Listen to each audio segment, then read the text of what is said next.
Hey, what's up, you guys? This is Oberyn Mooney here, coming with you for the recap of the Book of the Stranger, episode, I believe this is 3, 4? Can't remember, sorry.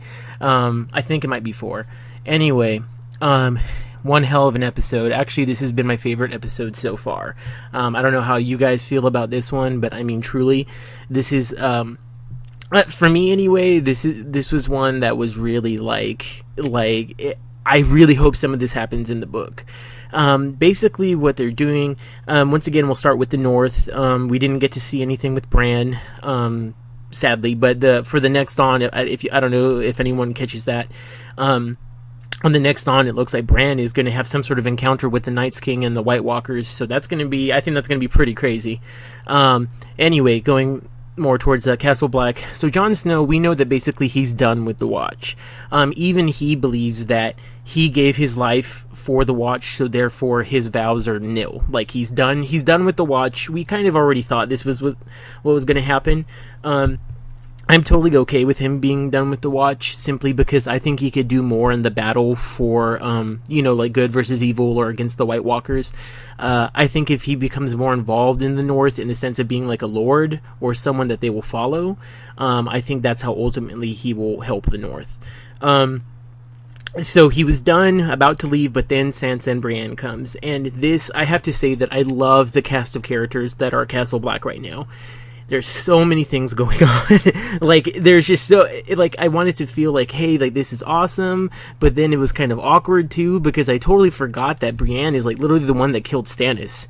And for Melisandre and Davos, that's going to be... And, and Brienne doesn't necessarily like Melisandre either. Maybe not even Davos. So, I mean, that's going to be interesting how that plays out. You know what I mean? Like, I don't know, man. Like, honestly, it's just... I think what will end up happening is that all of them seem pretty level-headed. Like, all of them know that there's bigger things at stake, and all of them are attached to a Stark. Davos and Melisandre, like, basically Melisandre said she's going to listen to Jon Snow, and Brienne is very, very loyal to Sansa. So, while there's going to be a lot of awkward things, like maybe a shadow war going on with them, I don't think anything major is going to happen. I really don't see any of them, like, killing each other. Davos is, like... He knows that that there's bigger things going on. He's basically an expert at having to deal with really hard things. Because he doesn't like Melisandre either, especially when he's going to find out. I think that he will find out that she was burned by that Shireen was burned by Melisandre, Like, I don't know. To me, I'm pretty sure he's going to find out, and I think that'll be his breaking point. He might just kill Melisandre right there. I mean, who knows? Honestly, Davos, he's a guy that is such, you feel for him so much because he's been through so much. He's lost, sons, everything. He remains one of my favorite characters, and Ian McKellen, or I forget the exact actor's name, but he is just amazing at playing Davos. You could tell that he's a real fan of the series, which he is. Anyway. So yeah, Jon Snow, but going on to Jon Snow and Sansa, that whole scene was just like, man, I almost cried, you know what I mean? Like, I hate to get emotional on it, but that was a greatly shot scene. I'm really glad they held it that way, because you could really feel the emotions. Like, this is two Starks coming together since since season 1, book 1. They haven't seen each other. No Starks basically know where the other one's at, and for them to find each other and then hear about what's going on with Rickon, which I thought, well, remember in the books that the Umbers are playing both sides. The Umbers are actually seemingly pro-Stark, and they have infiltrated some of Ramsay's people. So I still think that the Umbers are the plan is to kill Ramsay, but they're just kind of waiting for the perfect time. Now that we got the pink letter, I'm so surprised that I thought the pink letter was going to be gone, especially since they had killed Jon Snow already and he had already been resurrected. I thought the pink letter was going to basically be Sansa. I thought she was going to be like the Oberyn letter, you know what I mean? Like, but the fact that they actually added it is, so now we know that, Ramsay killed Osha. Like, whoa, like that. I seriously didn't think that was coming. I thought they were going to have like this like Stark revenge arc. But now I'm actually really scared for Rickon, because like he really is in Ramsay's like power, it seems. And, for all we know, Shaggy Dog is dead, and that really fucking sucks, because these direwolves have it like so hard, man. Whether they're Starks or the actual direwolves. But anyway, so yeah, we know that Jon and Sansa, the way it's leaving off, basically they're like, fuck it, we are going to take back Winterfell and we're going to get Rickon. It's going to be the Battle of the Bastards, and this is going to be, I think, really one of like the best battles in probably the whole series. I hope so, because this is really like, when Jojen was saying the wolves will come back again, this is really the resurgence of the wolves. Anyway, going down a little bit more south is then the Vale. We know that Peter Baelish basically played the shit out of Lord Royce. God, can you basically Lord Royce's face was just pwned. Like, he was in an eternal state of pwn that whole time. Like, damn. Like, and you have like Robb and Aaron like hanging out with Lord Royce and like doing all this like archery, and then Peter Baelish has to come up and just be like, hey, here's a falcon. Boom, he forgets all about Lord Royce, which just shows kind of how spineless he is. I honestly don't think that his Lord Arryn-ness is going to survive very much longer, just because Peter looks like he's going to be in a hard predicament. Like I said, on the next on, I don't want to go too much into what could happen on the next episode, but I really think that Sansa is going to be in the driver's seat. She is going to basically imprison like Lord Baelish. I mean, who knows? Who knows what that story arc could be? Because honestly, I don't think she should trust him, and especially with Brienne at her side, and Podrick, who knows how Lord Baelish is, she's going to have good counsel not to trust him, and for a good reason. However, I hope that means she still gets the Knights of the Vale. Who knows? Basically, if she does get the Knights of the Vale, we know that their fighting force should be at least around 5,000 or 7,000 at least. A lot of people are on like Twitter and stuff are reading into like Peter Baelish's like it's time to enter the fray comment, thinking that he's gonna like somehow get the Freys involved or something. I don't think so. I think it's just going to be the Vale. I don't think that Lord Baelish has anything to gain from getting the Freys at this point, especially since he's already on rocky ground with Sansa and trying to play both sides. Anyway, going further south, or basically to the last parts of what was in the episode, you have this very, very like tap dance going on in King's Landing. I forgot to mention last video, but I thought it was kind of telling that Tommen, when in his encounter with the High Sparrow, he literally pulled a Joffrey and said, "I am the king." And what do we know about what Tywin says? Any person that has to say they are the king is no king. They should already know that he's a king. And interestingly enough, though, I seriously wonder how Tywin would have like taken care of this whole faith militant thing. Like, I seriously wonder if Tywin would have let it grow, or if he just would have smashed it right away. It's just kind of interesting that, like, I think Tywin would have even had, like, a very, very kind of, like, sensitive way of dealing with them. I thought it was pretty cool, though, how... for one, let me get this straight. I think that the High Sparrow definitely told Tommen not to tell, swore him to secrecy, because he knew that would be a direct way for Tommen to tell Cersei. Tommen would feel guilty, and, like... the High Sparrow totally led him up to like thinking that his mom was like this like great person for loving him. Like that was her great thing. Like her connection to him is what basically made her a good person. So that was a total setup, I feel, for Tommen to be like, hey, like my mom is a good person and she really does love me, so she can give me good counsel. I'm gonna tell her. Like, the High Sparrow is really smart. I think a lot of people don't understand how smart he is and how much he's playing the game, because if the if the Tyrell forces come down, that gives him a direct excuse to execute Marjorie or her brother. I forget. Oh my god, the Knight of Flowers. I totally forget his name. But like it's just Loras. Excuse me, Loras. Like he's going to like. Man, I'm sorry. In the show, they totally make Loras different. I mean, I know you guys know. But yeah, like I don't know if this is the way that Loras is going to go in the books. It really doesn't seem like it, especially since he's a Kingsguard. But I don't. The way they're making him very, very timid in this show, and that's just not what Loras has been shown to be. Like, he's the Knight of Flowers. He's like basically one of the most lethal knights, at least in the realm.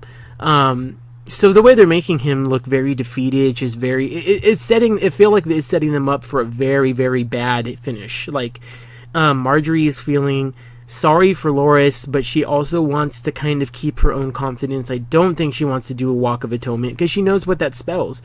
Anyone that does a Walk of Atonement immediately loses their power to the greater city. You know what I mean? Like you are now a disgraced queen. Basically, though, I think that I think the Faith Militant, I mean, what Olenna said is that a lot of people are going to die regardless. But yeah, so basically Olenna is just kind of like, is basically just saying fuck the peasants, but I really don't know. I think the Tyrells have like a escape clause on this or something. I mean, Olenna she seems kind of put in a corner right now because like she knows too what would happen if Marjorie made her Walk of Atonement like Cersei did, and that, like I said, it would just be the end of her power. I mean, no one would respect her anymore. Sadly, I'm not saying that's right. I'm just saying that's the way it would happen.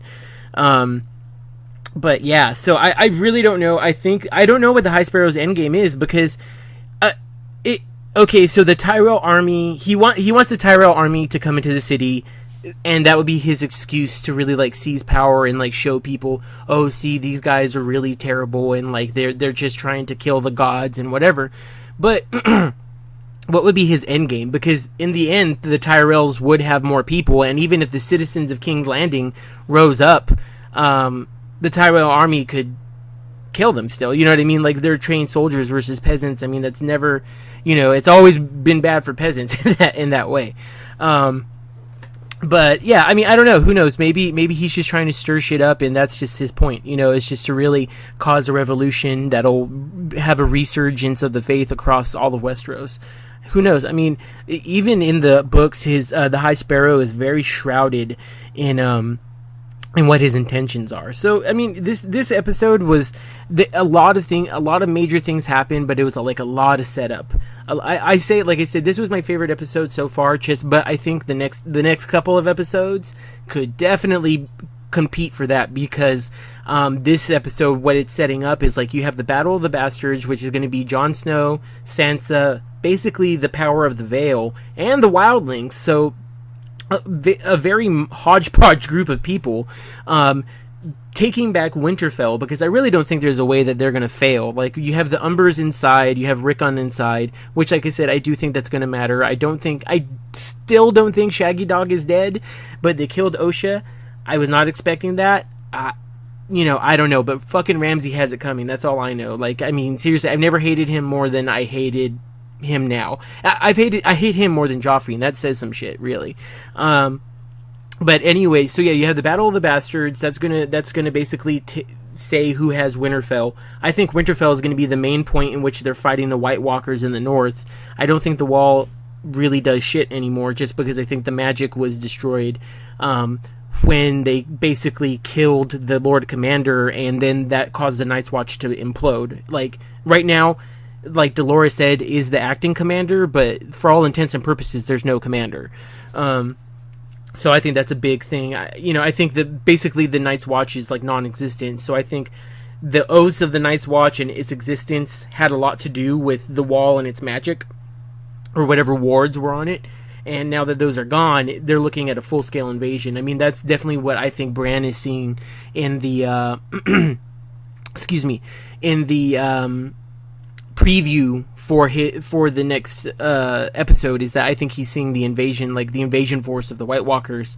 And I don't know if the Night's King is like trying to trap Bran or what, or I mean, who knows what's going on with that. We're finally going to learn more about them, I think, which I really, really hope we do. But yeah, I would say this episode definitely gets like an 8.5, if not a 9 out of 10, just because, I mean, I would say 8.5 because there was really no action in this, but there was a lot of really like great setups for action. Like who knows, maybe we'll see like some sort of like magic versus fighter type, like, in Brienne, because Brienne is very anti-magic. Especially because that's what killed Renly, and she seems very bitter about it still. So who knows? I mean, I really like to think that they're all noble enough to kind of put their shit behind him, but, she still held a lot of hatred for Stannis, killed him. I honestly didn't think she was going to kill him, but she did.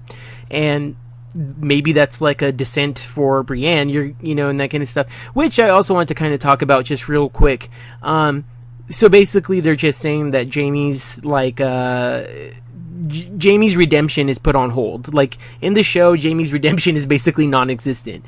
He's, like, okay with killing. The whole idea of honor for him kind of seems out the window. He seems purely about family. I mean, I guess that's a noble aspect, but, like, he's wanting to kill the High Sparrow, you know what I mean? I feel like the Jaime in the books would kind of, like, look at the situation and kind of go, well, this is not what we should do, you know what I mean? Like, he's not as quick to judge or as quick to fight. I mean, if you've read the books, the way that he dealt with the Blackfish at River Run, you know what I mean, was a great example of how level-headed he can be, because he didn't just rush in and kill him. You know, the show Jaime seems like he would just rush in, kill everyone, and be like, fuck it.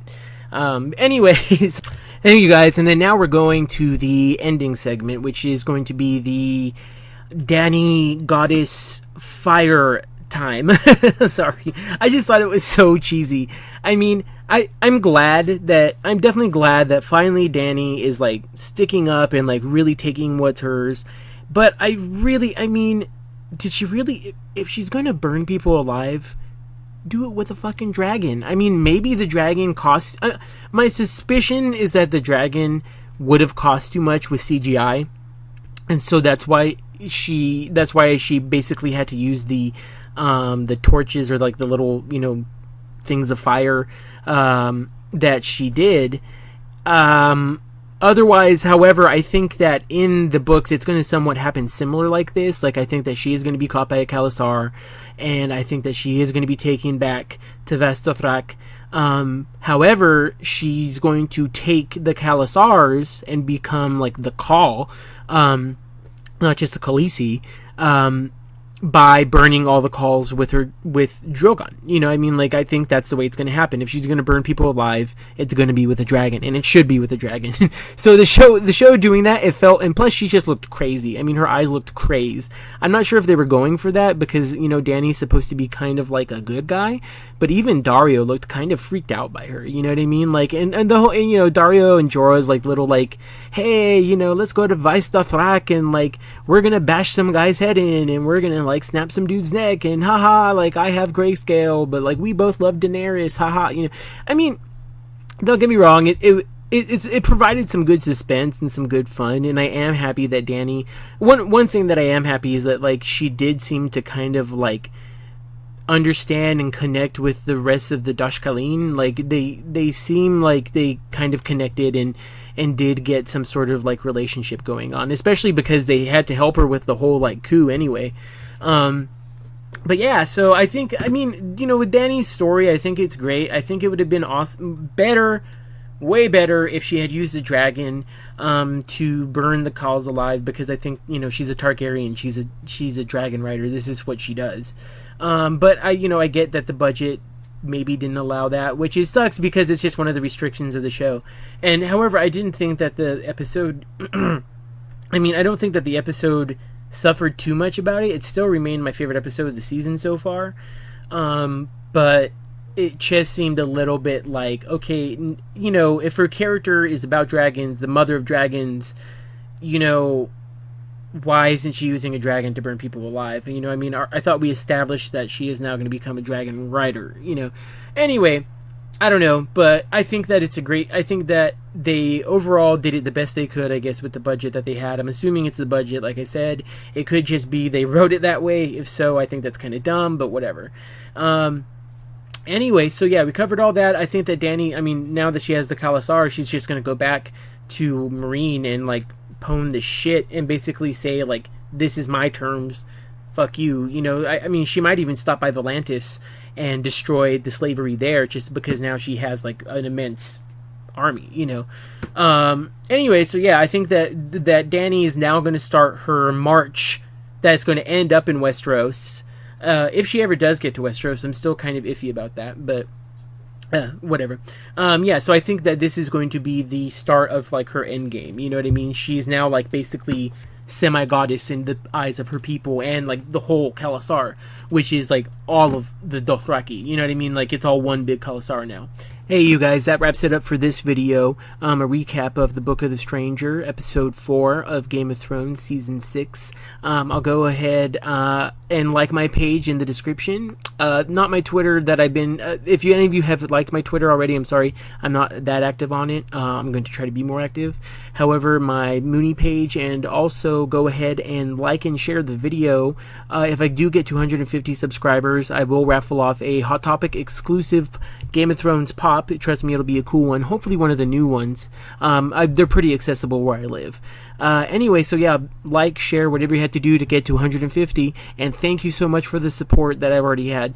It really means a lot, you guys. Until then, Valar Morghulis.